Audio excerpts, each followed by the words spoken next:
Hi, it's me, Engineer Cha. For today's video, I'll be sharing about how to solve a system of equations by elimination. Meron akong dalawang equation dito na given. Yung first, 8x plus 25y is equal to 55. Second, 4x is equal to 5y plus 10. So, paano natin makukuha yung value ng x and y gamit ang elimination method? Yung first step, kailangan isulat daw muna natin yung dalawang equation in standard form. Paano siya isusulat in standard form? So, remember, ang standard form ng linear equation ay 8ax plus by is equal to c. So, yung variable x and y, pati yung kanilang numerical coefficient, nasa kaliwa lagi siya ng equal, while yung constant, laging nasa kanan ng equal. Mapapansin natin kay first equation, nakasulat na siya sa standard form. Numerical coefficient and also yung variable niya, 8x tsaka 25y, nasa left side na siya na equal, wala tayong kailangan baguhin. Then si constant, nasa right side siya na equal.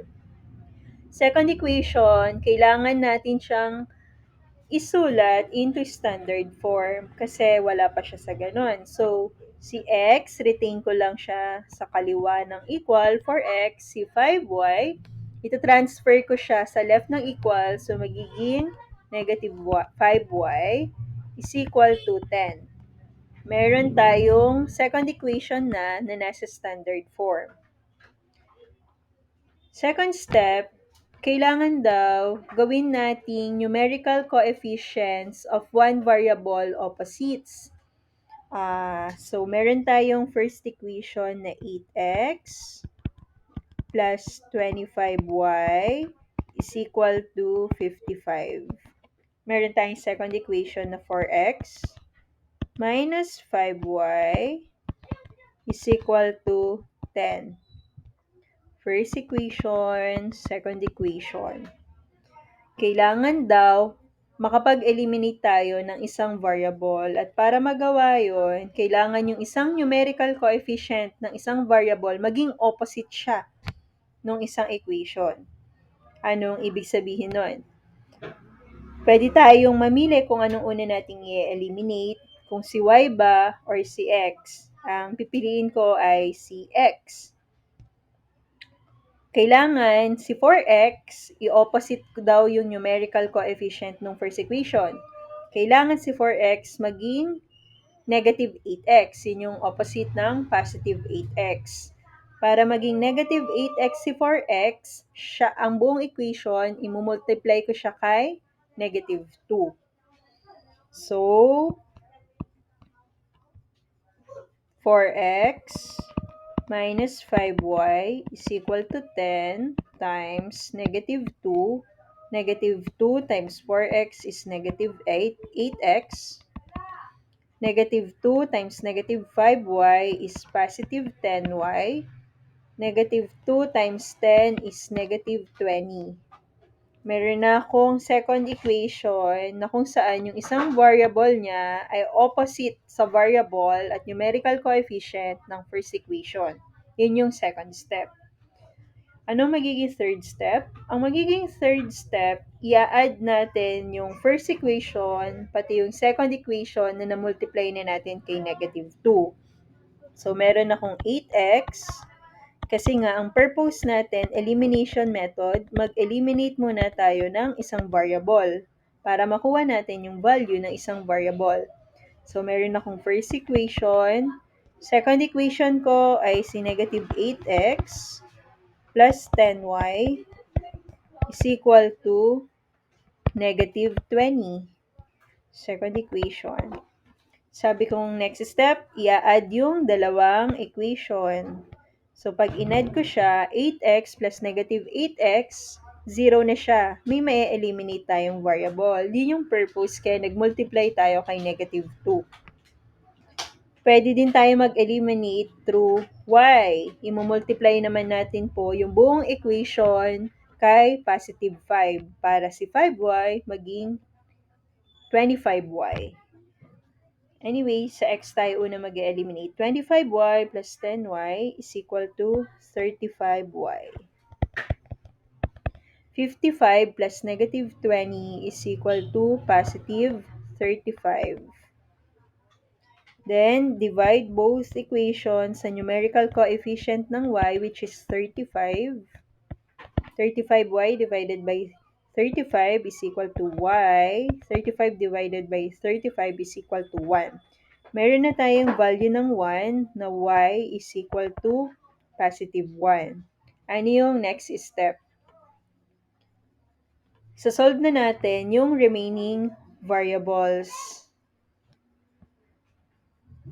sa pamamagitan ng pag-substitute natin ng value ng 1 sa equation 1 o kaya naman kay equation 2 tayo mamili. So, si y is equal to 1, isa-substitute ko siya kay 4x minus 5y is equal to 10. Pwede din po kay 8x plus 25y is equal to 55. Doon tayo kay 4x minus 5y. So, substitution na po tayo. 4x minus 5y is equal to 10. 4x minus 5, value po ng y ay 1 is equal to 10. 4x minus 5 times 1 is 5 is equal to 10. 4x is equal to 10. To-transfer po natin yung negative 5 sa kanan ng equal, magiging positive. 4x is equal to 15. Divide po natin sa numerical coefficient ng x, which is 4. X is equal to 15 over 4. Meron na din po tayong value ng x. Paano natin malalaman na tama yung sagot natin? Checking na po tayo, no? Checking. Yung first equation natin, 8x plus 25y is equal to 55. Substitute yung value ng x, which is 15 over 4, plus substitute po natin yung value ng y, which is 1, is equal to 55. 15 times 8, so 0 kaya 4, meron tayong 120 divided by 4, plus 25 times 1 is 25, is equal to 55. 120 divided by 4 is equal to 30, plus 25 is equal to 55. 30 plus 25 is equal to 55. 55 is equal to 55. Nag-equal po siya. So, ibig sabihin, tama. Pwede din natin i-check through second equation. Pakita ko na rin po siya. Second equation po natin, 4x is equal to 5y plus 10. Standard form niya ay 4x minus 5y is equal to 10. So, 4x minus 5y is equal to 10. Sa checking, regardless kung nasa standard form or not, okay lang yun.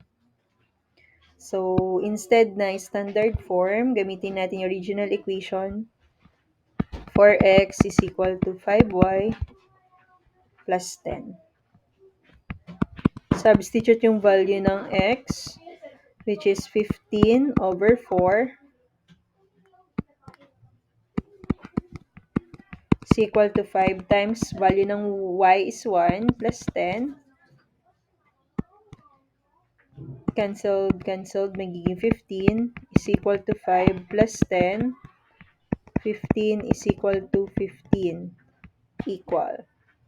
So, kung nag-equal tayo sa checking, ibig sabihin, tama po yung nakuwang value natin, wherein y is equal to 1, then x is equal to 15 over 4,